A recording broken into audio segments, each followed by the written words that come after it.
নমস্কার বন্ধুরা, শুরু করছি। শুক্র মেষ রাশিতে অস্তমিত হতে চলেছে। 5 রাশি হতে পারে আর্থিক সমস্যায় জর্জরিত। শুক্রকে সমস্ত গ্রহের মধ্যে সবচেয়ে উজ্জ্বল গ্রহ হিসেবে বিবেচনা করা হয়। শুক্র হল ভোগ বিলাস ও সৌন্দর্যের কারক গ্রহ। শুক্র 28 এপ্রিল 2024 সকাল 7টা 27 মেষ রাশিতে অস্তমিত হতে চলেছে। যখন শুক্র অস্ত যায়, কিছু রাশির লোক তাদের জীবনে অনেক উত্থান পতন দেখতে পাবে। আসুন জেনে নেওয়া যাক, মেষ রাশিতে শুক্র নেতিবাচক অবস্থা থাকার কারণে কোন রাশিগুলি স্বাচ্ছন্দ্য ও সুযোগ সুবিধার হ্রাস হতে চলেছে। বৃষ রাশি। শুক্রের অন্তর্গতি বৃষ রাশি জাতকদের উপর নেতিবাচক প্রভাব ফেলবে। আপনার উপর আর্থিক দায়িত্ব বাড়তে পারে, পরিবারের চাহিদা মেটাতে পারবেন না, কারো চিকিৎসার জন্য টাকা খরচ হতে পারে, আপনার আয়ের উৎস সীমিত হতে পারে।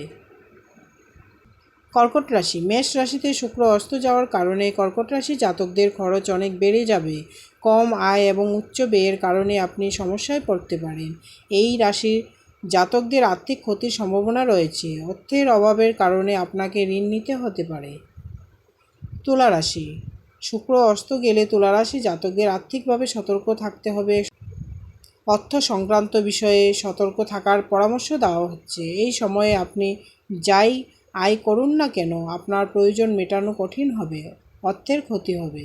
বৃশ্চিক রাশি। বৃশ্চিক রাশি জাতক জাতিকারা এই সময় কিছু সঞ্চয় রক্ষা করতে পারবে না। আপনার খরচ মেটানোর জন্য আপনাকে কারো কাছ থেকে ধার নিতে হতে পারে। আপনি আপনার ব্যয় বৃদ্ধি দেখতে পাবেন। আপনি আপনার চাহিদা পূরণ করতে সক্ষম হবেন না। মীন রাশি।